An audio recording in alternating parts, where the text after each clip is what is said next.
So there's a growing community of COVID-19 survivors who are called long haulers. These are people who are still dealing with symptoms months after they were diagnosed. Yeah, a 29-year-old in our community, one of those people, and she shared her story with us. 41 Action News reporter Dan Cohen joins us live outside St. Luke's in Kansas City this morning with this really unique perspective. Good morning, Dan.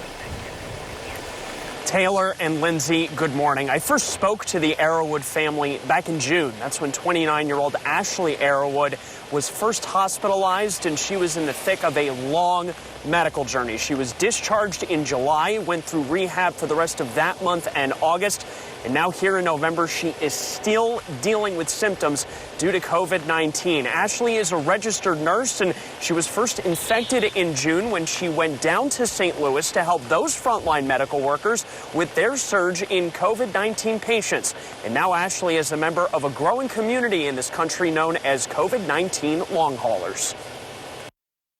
I have new symptoms showing up every day. Some of those include hair loss.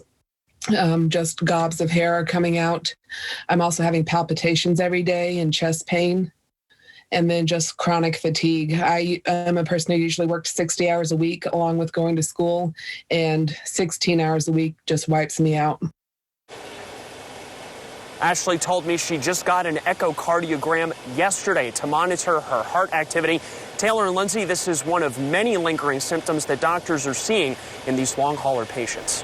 So, Dan, what kind of data do we have about these long haulers since we're still less than a year into the pandemic? Learning about long-term effects is something we're going to be doing for a long time.